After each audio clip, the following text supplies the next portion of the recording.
Hello friends, स्वागत है आपका यूट्यूब चैनल जिसका नाम है Ayush maths. Video lecture number 4, topic का नाम सबसे। अब तक 3 लेक्चर में चैप्टर नंबर 1 सब सेट्स का 3 लेक्चर खत्म किया है। चौथा लेक्चर जो मेन टॉपिक चालू होता है यहाँ पर सबसेट्स। यहाँ से ही आगे चैप्टर जो रिलेशंस एंड फंक्शंस है इसके कॉन्सेप्ट पर ही वो कर सकेंगे, उससे सम सॉल्व कर सकेंगे, उसके कॉन्सेप्ट को हम समझ सकते हैं इसके बेस पर। तो बिना टाइम वेस्ट किए चालू करते हैं आज का टॉपिक। आज का टॉपिक है सबसेट और उसका किताबी डेफिनेशन यहाँ पे लिखा हुआ है। डेफिनेशन है set A is said to be a subset of B if all element of set A is also an element of set B। नया टॉपिक है, थोड़ा डिटेल में पढ़ेंगे। सेट बी का सबसेट तभी कहा जाएगा जब सेट ए के एलिमेंट जो हैं वो सेट बी के भी एलिमेंट्स वही हों। अब एक एग्जांपल ले लेते हैं। फॉर एग्जांपल ए में 1, 2, 3 एंड 4 एलिमेंट्स हैं एंड बी में भी 1, 2, 3, 4, 5, 6 एलिमेंट्स हैं। सबसेट्स और इक्वल सेट्स लगभग थोड़े से कॉन्सेप्ट सेम है। कॉन्सेप्ट सेम है इन द सेंस सॉल्व उसी तरीके से किया जाता है, लेकिन अगर ये एग्जांपल देखा जाए तो ये इक्वल सेट्स का नहीं है। लेकिन सब सेट्स को भी हम इक्वल सेट्स में तब्दील कर सकते हैं, वो भी मैं आगे एग्जांपल लूंगा। पहले फिलहाल सबसेट समझते हैं क्या है। सेट ए में 1 to 4 एलिमेंट्स हैं एंड सेट बी में 1 to 6 एलिमेंट्स हैं। तो अब यहां पर हम लोग सीधा कह सकते हैं A is a subset of B। ये साइन है, इस साइन का मतलब है सबसेट, इस साइन का मतलब है सबसेट। इसका मतलब कि A के जो एलिमेंट हैं वो B में भी कंटेन्ड है। कंटेन्ड है मतलब B में भी वो एलिमेंट मौजूद हैं। जैसे 1 है तो 1 है, 2 है तो 2 है, 3 है तो 3 है, 4 है तो 4 है, एक्स्ट्रा वो छोड़ दो तो ये सबसेट है। अब इसका उल्टा करते हैं, क्या B A का सबसेट है? सोचो, क्या B A का सबसेट है? मुझे तो नहीं लग रहा सबसेट है, और बिल्कुल नहीं है। और अगर सबसेट ना हो तो सिंपली साइन बना के उसको कट कर दें। क्यों नहीं है? क्योंकि 1 to 4 है, यहां तक है, बट 5 और 6 इसके अंदर नहीं है। 5 और 6 मिसिंग है, 5 और 6 इसके अंदर नहीं है। तो इसकी वजह से A B का सबसेट है, क्योंकि जो एलिमेंट A के हैं वो एलिमेंट B में, वो सेट B में है, तो A सबसेट हो गया B का। लेकिन जो B के एलिमेंट हैं वो A में नहीं है, यानी 5 और 6 A में नहीं है, तो B A का सबसेट नहीं हो सकता। अब इसी में एक और टर्म हमको ध्यान देना है, वो थोड़ा आगे है लेकिन मैं आपको पहले बता देता हूं। अगर A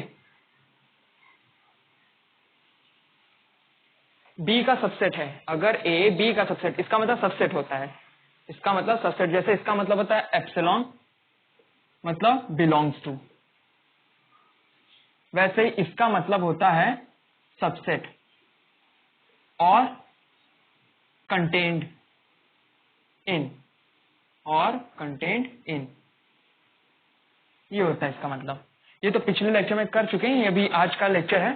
तो A सबसेट B है क्योंकि A के जितने एलिमेंट हैं वो B में मौजूद हैं।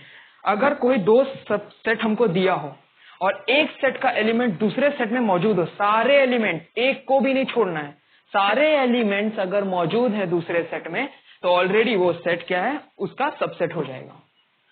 तो यहां पर जैसे एग्जांपल है कि ये ऑलरेडी इसका सबसेट है, तो A को हम लोग कहेंगे प्रॉपर सेट, A को कहेंगे प्रॉपर सेट।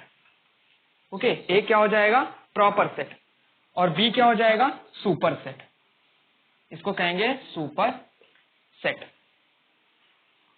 इसको कहेंगे super set. Proper set, super set. अब नेक्स्ट है, इसी के अंदर एक और पॉइंट है, उसके बाद हम थोड़ा आगे तक जाएंगे। अब जैसे यहां पर इसको समझेंगे कैसे, एक बार मैं आपको लिख के दिखा दे रहा हूं मैथमेटिकल में। ये हम कब कहेंगे? इस केस में कि मान लो ए हमारा एलिमेंट है, वो बिलोंग करता है ए को, ए एलिमेंट है और वो सेट ए में है, तो देन तो वो ए बिलोंग करना चाहिए बी को भी। ए कोई भी एलिमेंट है, मान लो ये पूरा ए एलिमेंट हमने मान लिया, ये टोटल को हमने ए एलिमेंट मान लिया, तो ये एलिमेंट अगर ए को बिलोंग करता है, ये एलिमेंट यानी पूरा एलिमेंट ए को बिलोंग करता है, तो यही एलिमेंट बी को भी बिलोंग करना चाहिए, जो कि बिलोंग कर रहा है 1 है 2 है 3 है 4 है, बिलोंग क्या कर रहा है, बिलोंग कर रहा है। तब इस चीज को हम लोग ये कह सकते हैं। और ये देन नहीं लिखने की बजाय, अगर देन ना लिखें तो हम लोग ऐसा भी लिख सकते हैं, A belongs to A which implies, इसका मतलब होता है, इसको कहते हैं इम्प्लाइज। देन ना लिखना, देन की जगह पर हम ये साइन कर सकते हैं, which implies A belongs to B.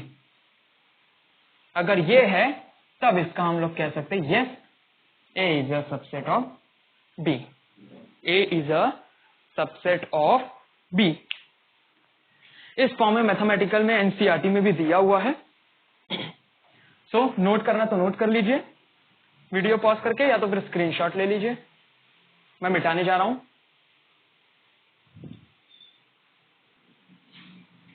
तो जैसे मैंने कहा था कि हम लोग दो सेट को एक दूसरे का सबसेट बता सकते हैं, तो फिर जरूरी नहीं कि सिर्फ एक सेट दूसरे का सबसेट हो, दूसरा सेट भी पहले वाले का सबसेट बन सकता है। कैसे, मैं बताता हूं। इस बार कोई और एग्जांपल लेते हैं। सपोज एक्स एलिमेंट है हमारा, कोई एक्स सेट है जिसके अंदर एलिमेंट है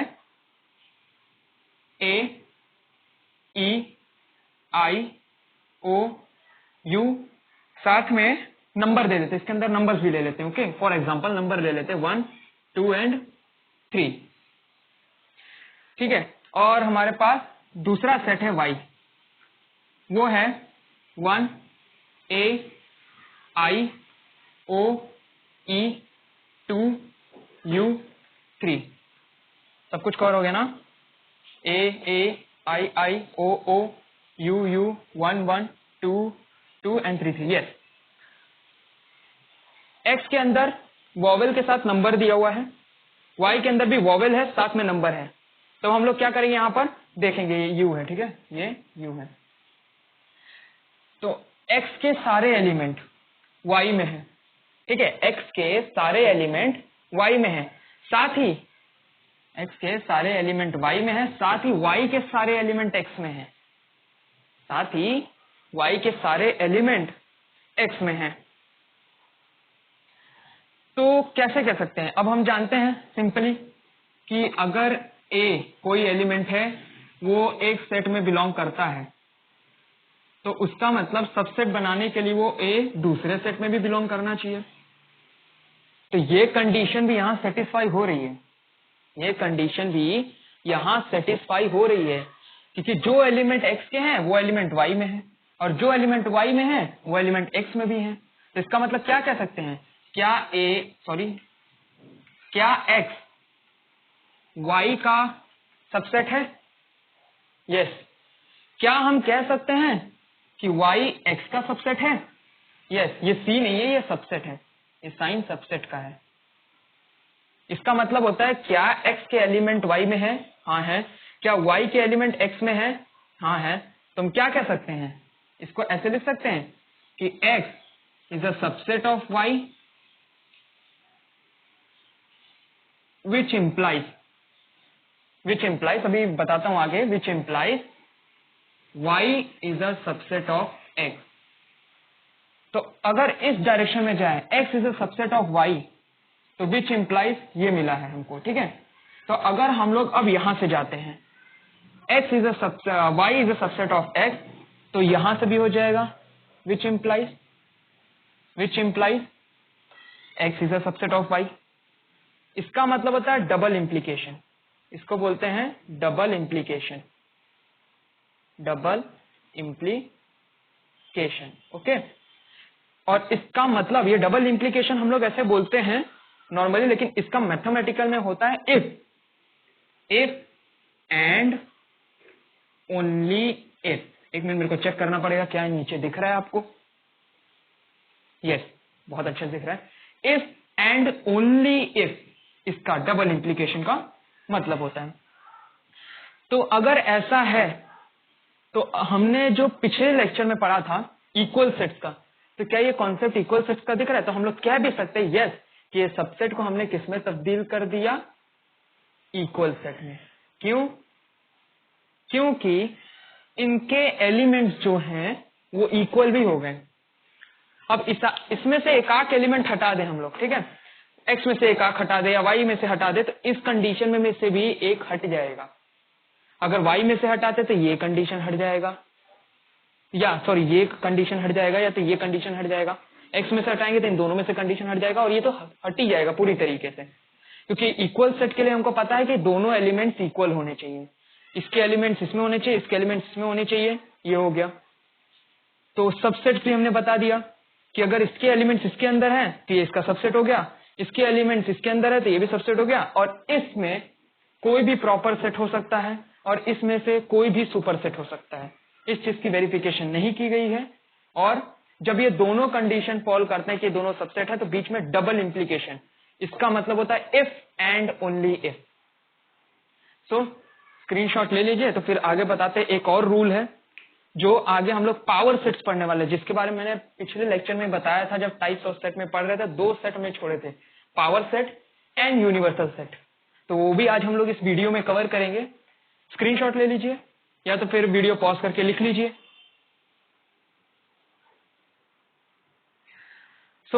अब आगे कारवा बढ़ाते हैं।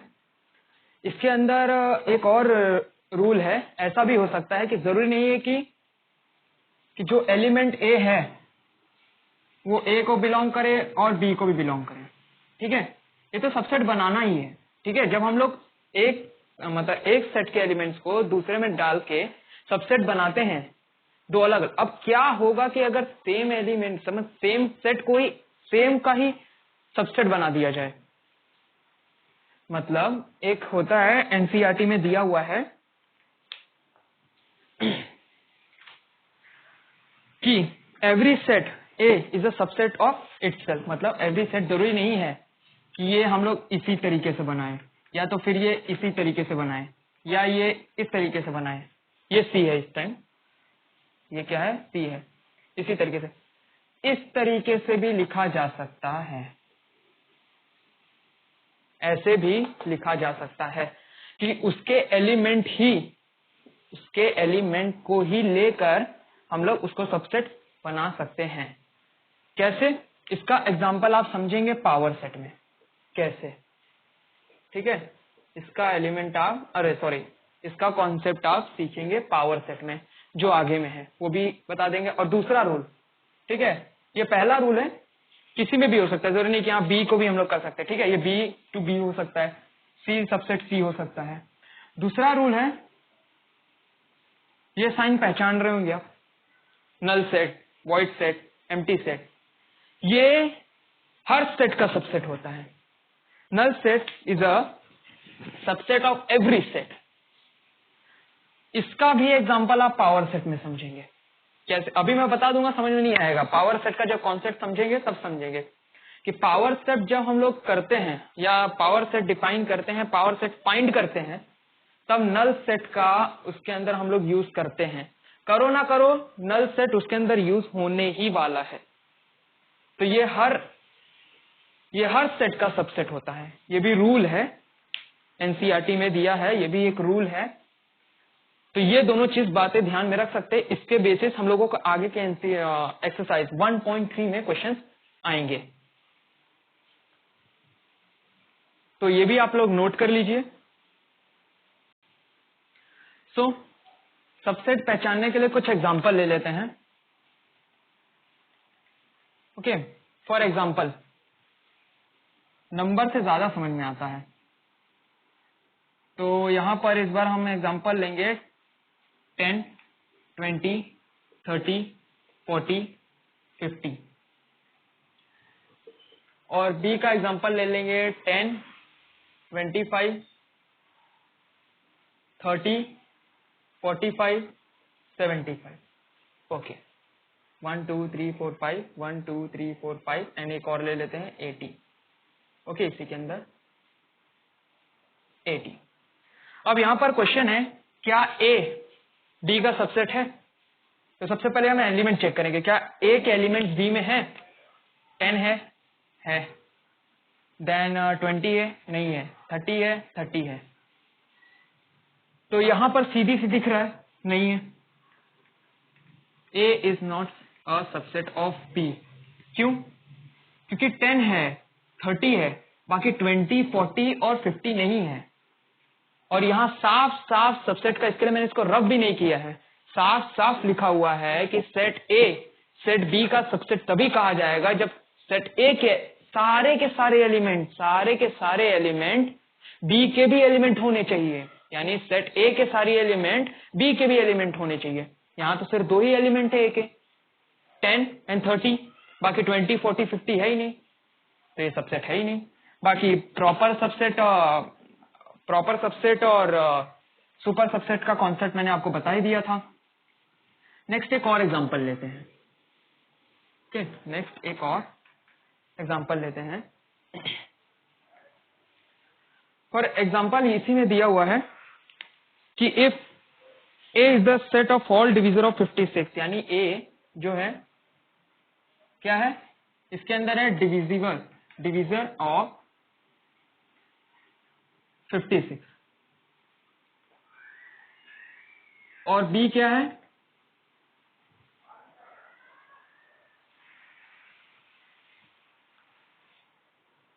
ऑल प्राइम डिविजर ऑफ 56, ये दिया हुआ है। तो क्या ये ए बी का सबसेट है या बी ए का सबसेट है? तो यहां पर पहले ये भी देखना पड़ेगा कि सुपर सेट कौन है और प्रॉपर सेट कौन है। ठीक है, तो डिविजर ऑफ 56, तो 56 2 हो गया, और ऐसे करते करते करते हम लोग 56 का कितना ले जा सकते हैं, ठीक है, 56 तक, एंडिंग 56 तक लेके जा सकते हैं। और बी में प्राइम नंबर में यानी हम लोग 2 ले सकते हैं। फिर आगे डिविजिबल क्या हो सकता है 56 का? सोचो सोचो सोचो सोचो सोचो, 4 आ जाएगा।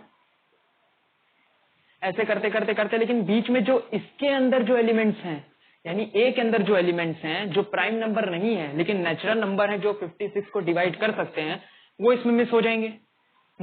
वो इसमें मिस हो जाएंगे, लेकिन इसके जितने एलिमेंट्स हैं वो इसमें कवर हो जाएंगे, क्योंकि इसके अंदर नेचुरल नंबर यानी प्राइम नंबर जो हमारे इसमें है, जो एलिमेंट इसके हैं वो इसके अंदर पाए जाएंगे, प्लस एक्स्ट्रा जो नेचुरल नंबर्स हैं वो भी पाए जाएंगे।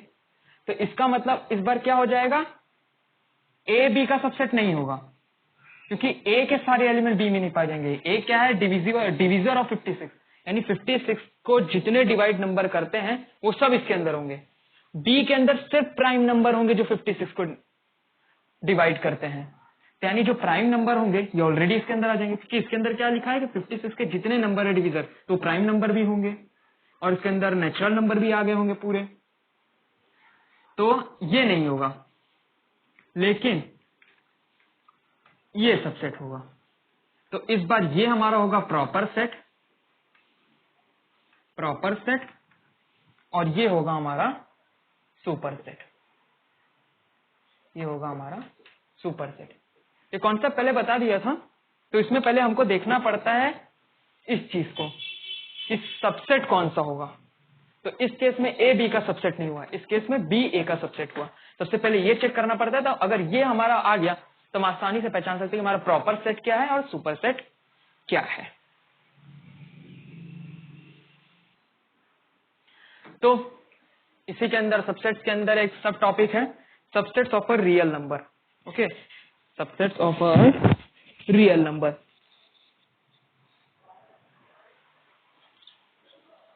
तो कई इंपॉर्टेंट सबसेट्स हैं रियल नंबर के, ठीक है, कई इंपॉर्टेंट सबसेट्स हैं रियल नंबर के।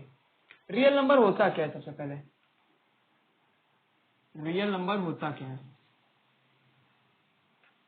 रियल नंबर एक ऐसा सिस्टम होता है जिसके अंदर हमारे नेचुरल नंबर, हमारे इंटीजर, हमारे रैशनल नंबर, यहाँ टी हमारे इररेशनल नंबर, ये सारे के सारे क्या होते हैं, इंक्लूड होते हैं। और ये बनाता है पूरा का पूरा रियल नंबर। ठीक है, ये पूरा का पूरा बनाता है रियल नंबर।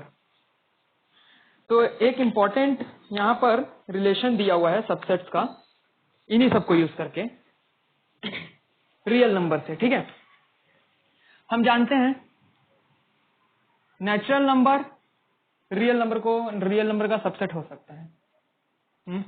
ठीक है, चलो मान लो, मानना क्या है, होता ही है। नेक्स्ट, नेचुरल नंबर इंटीजर हो सकता है। यस, पॉजिटिव इंटीजर जितने भी जाएं 0 के बाद वाले वो नेचुरल नंबर ही होते हैं, और वो इंटीजर भी होते हैं, माइनस इंफिनिटी प्लस इंफिनिटी जाते हैं। यस, कह सकते हैं। नेक्स्ट, चलो इस चीज को हटाओ, पहले जो एनसीईआरटी में दिया आपको वही एक्सप्लेन करते हैं। जो पॉइंट दिया हुआ है सिंपल, जो नेचुरल नंबर है वो इंटीजर का सबसेट हो सकता है। इंटीजर रैशनल नंबर का सबसेट हो सकता है। रैशनल नंबर क्या होता है? पी बाई क्यू फॉर्म में। अब पी बाई क्यू फॉर्म हम लोग ऐसे लिखते हैं, P by Q form positive भी हो सकता है, नेगेटिव भी हो सकता है। तो ये पॉजिटिव नेगेटिव क्या बताता है? इंटीजर। ठीक है, नेक्स्ट, ये इतना। अब जो हमारा रैशनल नंबर है वो रियल नंबर भी हो सकता है, क्योंकि हम जानते हैं रियल नंबर में रैशनल नंबर इंक्लूड होता है। ठीक है, इररेशनल नंबर भी रियल नंबर में इंक्लूड होता है। इररेशनल नंबर भी रियल नंबर में इंक्लूड होता है। बट हम जानते हैं कि नेचुरल नंबर इररेशनल नंबर के कभी भी सबसेट नहीं हो सकते। इररेशनल नंबर क्या होते हैं? रूट फॉर्म में, एंड रूट फॉर्म में। ये क्या हो गया हमारे इररेशनल नंबर? पाई इररेशनल नंबर।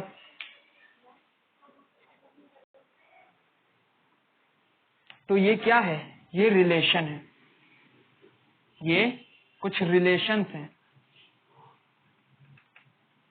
सबसेट्स के कुछ रिलेशन हैं जो एमसीक्यू में पूछे जा सकते हैं, कहीं भी 12th में के बोर्ड में भी आ सकते हैं ये रिलेशन कि बताओ, सॉरी वो सबसेट नहीं होता है।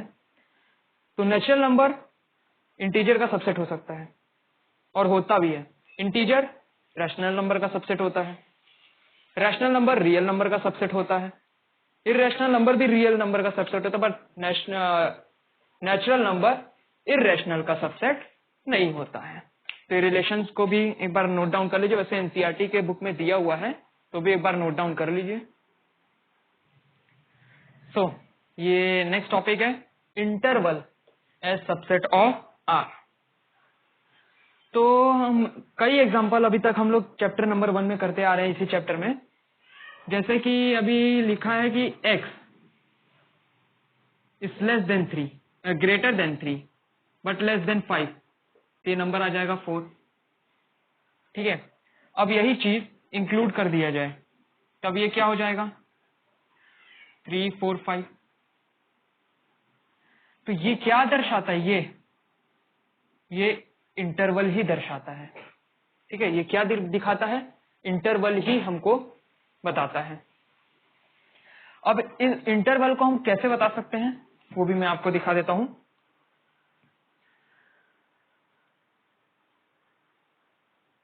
इसको रिप्रेजेंट किया जाता है 2 ब्रैकेट से। एक होता है 2 टाइप के, पहले इंटरवल कितने होते हैं, टाइप्स ऑफ इंटरवल आपको बता देता हूं।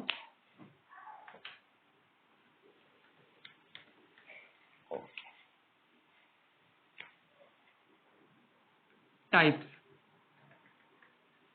पहला होता है ओपन इंटरवल और दूसरा होता है क्लोज्ड इंटरवल। बहुत सिंपल है, समझना भी बहुत आसान है। ओपन इंटरवल को हम लोग इस सर्कुलर ब्रैकेट में रखते हैं अंदर। ठीक है, मान लो ये एलिमेंट है बी, ऐसे क्लोज इंटरवल को हम लोग स्क्वायर ब्रैकेट में रखते हैं, इस तरीके से रिप्रेजेंट किया जाता है। ओपन इंटरवल को ये हाफ सर्कुलर में और क्लोज्ड को स्क्वायर में। अब ओपन इंटरवल को कैसे लिखेंगे? ओपन इंटरवल को लिखेंगे जैसे भी मैंने लिखा था x सच दैट 3 एंड ये 5। ये ओपन इंटरवल का मतलब है कि ये 3 और 5 हम लोग इंक्लूड नहीं करेंगे, लेकिन इसके बीच में जो आ रहा है, इसके बीच में मतलब ये जो 4 आ रहा है, बस उसी को लिखेंगे। क्यों? ओपन इंटरवल का मतलब होता है ये इक्वल टू साइन नहीं आना चाहिए, ये इक्वल टू साइन नहीं आना चाहिए। ओपन इंटरवल में सिर्फ ये लेस देन और ग्रेटर देन ही रहता है, लेस देन और ग्रेटर देन ही रहता है। तो यानी x 3 से बड़ा है, 5 से छोटा है, तो सिर्फ एक नंबर ही आएगा। अगर हम लोगों को ओपन इंटरवल का क्वेश्चन दिया रहता है और ऐसा कंडीशन दिया रहता है तो हम ये 3 और 5 नहीं इंक्लूड करेंगे। 3 और 5 कब इंक्लूड करेंगे? जब हमको क्लोज्ड इंटरवल दिया जाएगा, यानी इसका रिप्रेजेंटेशन कुछ इस तरीके से लिखा रहेगा, इसका रिप्रेजेंटेशन कुछ इस तरीके से लिखा रहेगा, तब इनको भी इंक्लूड करेंगे। इनको कब इंक्लूड करेंगे? जब ये ग्रेटर देन और इक्वल टू साइन रहे और लेस देन और इक्वल टू साइन रहे। ओके, अगर हम लोगों को कंडीशन ऐसी दे दी तो ये किसका एग्जांपल हो गया? ओपन इंटरवल का। और अगर ऐसी कंडीशन दे दी तो ये हमारा हो जाएगा क्लोज इंटरवल का। जहां अगर हमको इक्वल टू साइन दे दी ग्रेटर देन और लेस देन के साथ, तो सीधा बोल देना है क्या है? Close interval. अब इसको रिप्रेजेंट कैसे किया जाता है, इसका रिप्रेजेंटेशन सिंबल भी है, और इनको मिक्स में कैसे लिखा जाता है वो भी मैं आपको बता देता हूं। इसको मिक्स में कैसे लिखा जाता है। ओके, जब ओपन इंटरवल की बात करें, यानी पहला जब ओपन इंटरवल की बात करें, सपोज हमको ओपन इंटरवल दे दिया a और b, तो सिंपली ऐसे और हॉलो सर्कल बना देना है। ठीक है, हॉलो सर्कल, और इस साइड से भी ये हॉलो सर्कल। हॉलो सर्कल का मतलब होता है कि ओपन इंटरवल है, यानी आसपास, यानी ए और बी को हम इंक्लूड नहीं कर सकते, लेकिन ए और बी के बीच में जो एलिमेंट आ रहे हैं सिर्फ उन्हीं को इंक्लूड करेंगे। ठीक है, और closed interval,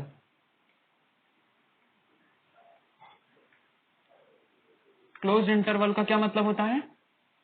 simply closed interval का मतलब होता है कि ये फिलअप रहे सर्कल। ठीक है, ये सर्कल फिलअप रहे। जहां ये सर्कल फिलअप रहेगा इसका मतलब ये क्लोज्ड इंटरवल का। तो यानी ये दोनों एलिमेंट को भी हम इंक्लूड करेंगे। जब हम रोस्टर फॉर्म में एलिमेंट्स को दिखा रहे होंगे तो इनको भी इंक्लूड करेंगे। इसका मतलब ये हो जाएगा x इज लेस देन और ग्रेटर देन समथिंग, और इसका मतलब हो जाएगा x इज लेस देन और ग्रेटर देन और इक्वल टू, और less than equal to something. ठीक है, इसका मतलब ये हो जाएगा, और इसका मतलब ये दर्शाने के लिए इसको हम लोग यूज करते हैं ओपन ब्रैकेट, या हाफ सर्कुलर भी बोल सकते हैं। हाफ सर्कल को कट करके एंड इसको दर्शाते हैं हम लोग स्क्वायर ब्रैकेट में। ठीक है, अब इससे रिलेटेड एक एग्जांपल लेते हैं। जब हम लोगों को दर्शाना हो कि एक क्लोज्ड हो और एक ओपन हो, तब कैसे रिप्रेजेंट किया जाता है। ओके, तो एग्जांपल लेते हैं कि हम लोग कैसे क्लोज्ड इंटरवल और ओपन इंटरवल को लिखते हैं। फॉर एग्जांपल चलो एक एक्सरसाइज में से एग्जांपल ले लेते हैं। एग्जांपल दिया हुआ है, मान लो कोई सेट ए है। ठीक है यार, चलो सेट ए उसमें भी नहीं दिया है। Simply x such that x किसी रियल नंबर को बिलोंग करता है, और कंडीशन क्या दी है? एक्स -4 से छोटा है, बड़ा है, और 6 के इक्वल है, या तो 6 से छोटा है। ये कंडीशन दी हुई है। ठीक है, अब इसको हमको ओपन या क्लोज इंटरवल में कैसे लिखना है ये देखिए। जब ये लेस देन रहे, मतलब ये ग्रेटर देन की साइन है, सॉरी ये ग्रेटर देन की साइन है, इसका मतलब क्या रहेगा कि इस साइड वाला पार्ट ओपन है और इस साइड वाला पार्ट क्लोज्ड है, क्योंकि ये क्लोज्ड इंटरवल का साइन है। ये क्लोज्ड का है और ये ओपन का है। तो इसको लिखेंगे कैसे, -4 की साइड ओपन लगा देंगे, -4 की साइड ओपन लगा देंगे एंड 6 की साइड क्लोज लगा देंगे। ठीक है, ये तो हुआ लिखने का तरीका। ये किस लिए, ये कैसा हुआ, ये लिखने का तरीका हुआ। अगर यही यहां पे लगा दिया होता इक्वल टू, तो ये भी क्लोज की कैटेगरी में फॉल करता। तो अब इसको कैसे लिखते हैं, इसको भी हम लोग ऐसे लिखते हैं, इसका मतलब क्लोज है, यानी 4 भी, -4 भी इंक्लूडेड है, 6 भी इंक्लूडेड है। लेकिन क्वेश्चन में हमको क्या दिया था, सिर्फ इतना कि x इज ग्रेटर देन -4। तो इसकी वजह से हम इधर सिर्फ क्या लगाएंगे, ओपन ब्रैकेट, यानी -4 इंक्लूड नहीं है बट 6 इंक्लूड है। तो अगर इसको रोस्टर फॉर्म में हम लोग लिखें, क्या होगा, ये -3, -2, -1, 0, 1, 2, 3, 4, 5 एंड 6। -4 इंक्लूड नहीं करेंगे क्योंकि -4 क्या है, ओपन इंटरवल में फॉल करता है। अब इसको हम लोगों को सिंबलाइज्ड तरीके से बताना है, तो हम लोग कैसे करेंगे इसको, सीधी सी बात, ये हो जाएगा, इस साइड है ओपन है तो हॉलो, और इस साइड है क्लोज्ड है तो फिलअप। इस साइड से इसको लिखा जाएगा, ये होगा -4 और ये होगा 6। तो इंटरवल का और 2-3 एग्जांपल मैंने लिया है, इंटरवल का और 2-3 एग्जांपल मैंने लिया है। जैसे दूसरा एग्जांपल, पहला एग्जांपल देख लिया, अब इसको कैसे हम लोग इंटरवल फॉर्म में लिखेंगे। यहाँ दिया x such that x belonging to real number, condition क्या दी है, x इज लेस देन और x इज ग्रेटर देन और इक्वल टू 3, लेस देन और इक्वल टू 7। इसका मतलब ये किस कैटेगरी में फॉल हुआ, लेस देन और इक्वल टू दोनों दिया हुआ है, यानी ये फॉर्म हुआ क्लोज इंटरवल। कैसे होगा, 3 भी होगा, कॉमा 7 भी होगा और ब्रैकेट लगेगा, स्क्वायर ब्रैकेट। और इसको अगर सिंबलाइज्ड फॉर्म में लिखना है तो दोनों साइड क्या रहेगा, फुल फिलअप सर्कल। ओके, ये इक्वल टू, ग्रेटर देन और इक्वल टू दोनों दे दिया तो सीधी सी बात है स्क्वायर ब्रैकेट आ गया। अब दूसरा एग्जांपल देखो, दूसरा एग्जांपल भी सेम है, लेकिन यहां पर क्या दिया है कि x इज ग्रेटर देन और equal to 1 but less than 3, यानी अब 1 को इंक्लूड करना, 3 को इंक्लूड नहीं करना, क्योंकि 3 के नीचे देखो इक्वल टू साइन, यहाँ इक्वल टू साइन नहीं है, यानी ये इंक्लूड नहीं है। इसको ऐसे लिखेंगे, 1 स्क्वायर ब्रैकेट और 3 ओपन ब्रैकेट। इसको सिंबलाइज्ड फॉर्म में इस तरीके से लिखेंगे, ये फिलअप और ये होलो, छोड़ देना है इस फॉर्म में। तीसरा एग्जांपल देखते हैं, तीसरा एग्जांपल दोनों में इक्वल टू साइन है, यानी ये हो गया पूरा तरीके से ओपन, ये हो गया एक तरफ से क्लोज, एक तरफ से ओपन, ये पूरी तरीके से क्लोज्ड और ये पूरी तरीके से ओपन। ये सिंपल ओपन ब्रैकेट इस तरीके से सिंबलाइज्ड फॉर्म में लिखा जाए। सिंबलाइज्ड फॉर्म जल्दी पूछते नहीं है बट इसी तरीके से इसको रिप्रेजेंट किया जाता है। इसका मतलब होता है, ओपन ब्रैकेट का मतलब इस मतलब होता है कि दोनों इंक्लूड नहीं करना है, बाकी इनके बीच में जो भी आ रहे हैं वो इंक्लूड होंगे। इसका मतलब क्या होता है कि 1 को इंक्लूड करना है बट 3 को इंक्लूड नहीं, यानी 1 को इंक्लूड करते हुए 3 से छोटे वाले जितने भी नंबर है वो, और इसका मतलब होता है 3 और 7 को इंक्लूड करके बीच में उनके नंबर जो आते हैं उनको भी लिखना है। सो इतना था इंटरवल के लिए। ओके, आगे अगला topic power set. Finally power set होता है the collection of all set of A is called power set. Denote किया जाता है P ऑफ ए, यानी मान लो हमारे पास कोई एलिमेंट सेट दे दिया है, उसके एलिमेंट 1 और 2 है, तो इसका पूरा कलेक्शन, यानी इसका पूरा कलेक्शन पावर सेट कहा जाता है। इसका पूरा कलेक्शन क्या होगा, इसको पहले जनरलाइज फॉर्म भी लिख देता हूं। इसका जनरलाइज फॉर्म होता है, जनरल में लिखा जाता है 2 to the power m, और ये m क्या होता है, ये होता है एलिमेंट, किसी सेट का एलिमेंट। जितना एलिमेंट दिया हुआ है उसको पावर में डाल दो, पावर सेट निकल जाएगा। कॉन्सेप्ट इतना ही है, जितना एलिमेंट है उसको उसके पावर में डाल दो, यहाँ पर 2 की पावर में। इसका जनरल फॉर्म है m, यहाँ पर मतलब एलिमेंट, कोई भी सेट का जो एलिमेंट है, यानी यहाँ पे 2 है, तो यहाँ पर 2 डाल दोगे तो कितना हो गया 4, यानी इसको 4 तरीके से लिखा जा सकता है। ठीक है, इसको 4 तरीके से लिखा जा सकता है। सपोज यहाँ पर दूसरा ले लेते हैं बी, ठीक है, एंड वो हो गया 1 2 3, कितने एलिमेंट हो गए 3, तो उसको डाल दो 2 to the power 3, जितने एलिमेंट हैं यानी ये 3 एलिमेंट है तो पावर को 3 बना दो, 4 एलिमेंट है पावर को 4 बना दो, ये कितना हुआ 8, यानी अब इसको 8 तरीके से लिखा जा सकता है, इसको 8 तरीके से लिखा जाता है, वही पावर होता है, वही पावर सेट होता है। अब इसको लिखा कैसे जाता है मैं आपको बता देता हूं। इसके बाद एक और सेट है यूनिवर्सल सेट, उसके बाद वीडियो वाइंड अप करेंगे। ओके, सॉरी जनरलाइज फॉर्म में यहाँ लिख देता हूँ ताकि बार बार आपको याद रहे। जनरल में इसको लिखा जाता है 2 to the power n। Okay, दिख रहा ना अच्छे से? एक मिनट में थोड़ा इंक डाल दूं। ओके, तो यहां पर हमको दिया हुआ है ए और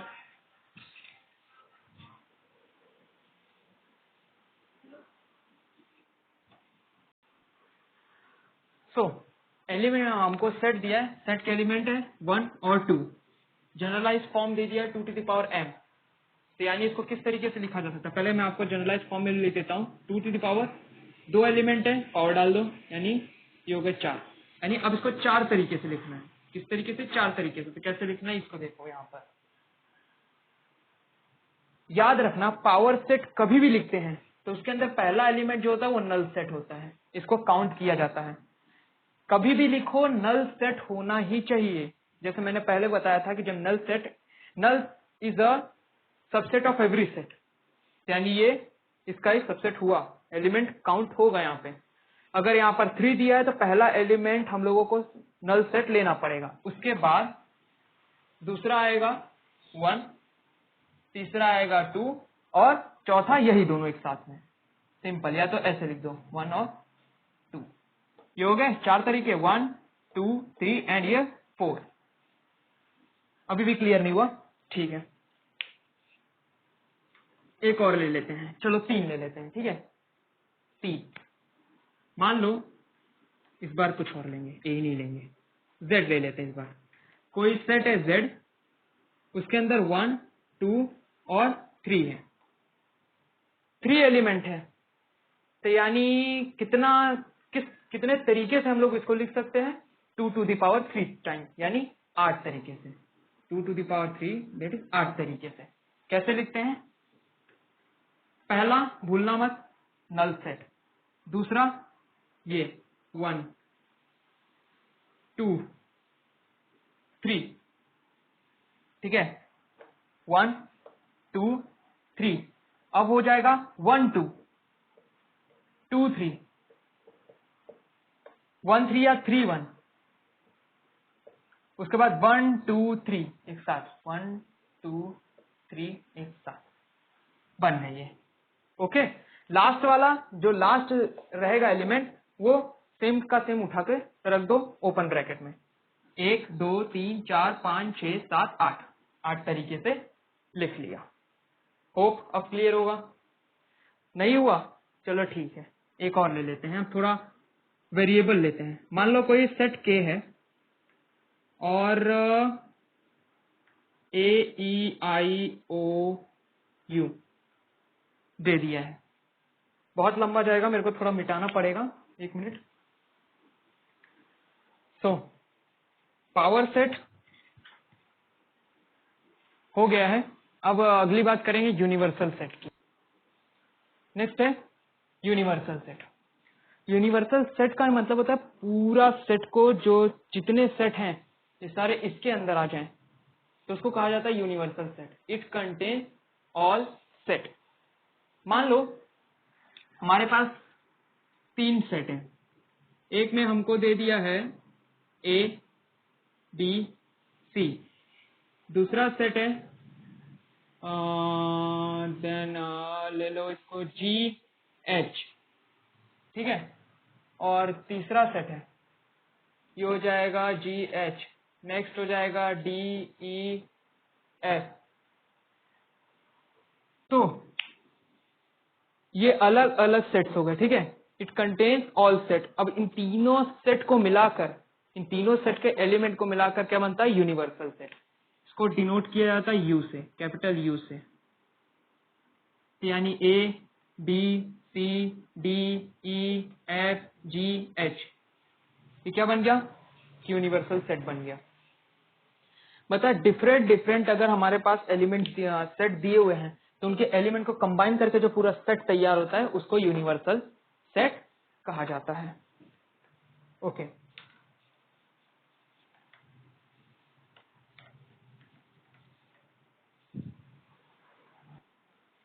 तो ये एक और एग्जांपल है यूनिवर्सल सेट का।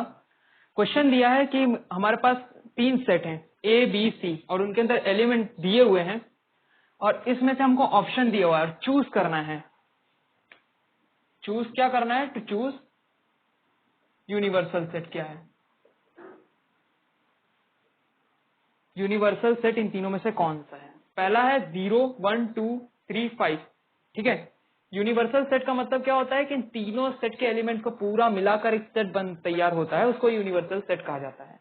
ठीक है, सेकंड देखो 10 तक दिया हुआ है, थर्ड देखो 9 तक दिया हुआ है और अगर देखा जाए 1 2 3 4 5 6 7 8 9 10 और 0 भी है, तो ऐसा कौन सा सेट है कि इन सारे एलिमेंट को मिलाकर जो तैयार हो रहा है, सारे एलिमेंट एक ही सेट में काउंट हो चुके हैं, वो है ये वाला। तो इस हिसाब से ये क्या हुआ? Universal set. यूनिवर्सल सेट का कॉन्सेप्ट ही यही है कि जैसे डिफरेंट सेट्स दिए हुए हैं, कोई भी क्वेश्चन दे सकते हैं, चाहे वो ट्राइंगल्स का हो, चाहे वो स्क्वायर डिफरेंट स्क्वायर्स का दिया हो।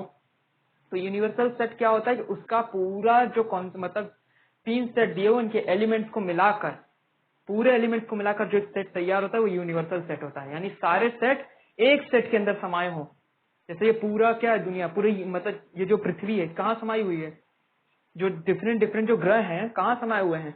पूरे यूनिवर्स में है, पूरे स्पेस में है। तो वही चीज, वही जो हम लोग जो प्लैनेट्स ले रहे हैं उनको एलिमेंट्स मान लो, अब वो पूरे एक साथ संग्रहित कहाँ हुए हैं? यूनिवर्सल सेट में। तो ये है यूनिवर्सल सेट का कॉन्सेप्ट। तो आज के वीडियो लेक्चर का हम लोग ले लेते हैं एक बार समरी और उसके बाद वीडियो वाइंड अप करते हैं। समरी, सबसेट किसे कहा जाता है कि अगर कोई एलिमेंट ए में है तो वही एलिमेंट बी में भी होना चाहिए, तब हम कह सकते हैं कि ए बी का सबसेट है। इसका मतलब होता है इम्प्लाइज, ठीक है, इसका मतलब होता है इम्प्लाइज। नेक्स्ट कंडीशन, अगर ए बी का सबसेट है और बी ए का सबसेट है तो ए और बी इक्वल हो गए। ये था सबसेट की कहानी। नेक्स्ट है इंटरवल। 2 टाइप के इंटरवल भी हमने देखे थे, open interval, closed interval. Open interval को हम लोग ओपन ब्रैकेट में लिखते हैं और अगर डायमेट्रिकली देखे उसको तो क्या हो जाएगा? डायग्रामेटिकली सॉरी, तो वो क्या हो जाएगा? हॉलो रहेंगे, सर्कल्स हॉलो रहेंगे। और क्लोज्ड में स्क्वायर ब्रैकेट और सर्कल फिल्ड रहते हैं। ठीक है, इसका मतलब क्या होता है कि कोई भी मान लो हम लोग x मान रहे हैं, कोई भी नंबर, कोई भी अल्फाबेट, कुछ भी हो, वो इस तरीके से रिप्रेजेंट किया जाए। यहाँ पर कोई भी कंडीशन है, कोई भी नंबर दिया, इस तरीके से रिप्रेजेंट किया जाए। क्लोज्ड में हम लोग उसको इस तरीके से रिप्रेजेंट करते हैं, ग्रेटर देन और इक्वल टू, ग्रेटर देन और लेस देन के साथ इक्वल टू साइन लगा देते हैं तो क्लोज्ड इंटरवल में, और bracket square bracket. Power set, कोई भी सेट दिया हो उसके अंदर जितने एलिमेंट हैं उसको पावर डाल दो, निकाल दो, वो पावर सेट हो जाता है। यूनिवर्सल सेट, डिफरेंट टाइप के सेट दिए हुए, इनके एलिमेंट्स को हम लोग पूरा ऐड अप कर दे तो एक पूरा जो सेट तैयार होता है उसको यूनिवर्सल सेट कहा जाता है। Video lecture number 4, subset, power set और यूनिवर्सल सेट, तीनों के टॉपिक्स हमने कवर कर चुके हैं। मेरे हिसाब से मैंने आपको जो इतना मेरे को आता है मैंने बताने की कोशिश की है। अगला लेक्चर नंबर 5, इनके बेस पे रहेंगे एक्सरसाइज 1.3 और उसके आगे आने वाले लेक्चर जिसको वेन डायग्राम कहा जाता है, इन्हीं सबसेट्स को, चाहे वो पावर सेट हो, यूनिवर्सल सेट हो, एम्प्टी सेट हो, जितना भी सेट हो, एक डायग्राम से बताना, उसको बोला जाता है वेन डायग्राम। उसको समझेंगे और आगे ऑपरेशन ऑफ सेट। तो तब तक चाहे तो आप समरी की फोटो ले सकते हैं, आप स्क्रीनशॉट ले सकते हैं, या तो फिर वीडियो पॉज करके नोट डाउन कर सकते हैं। तो तब तक के लिए थैंक यू।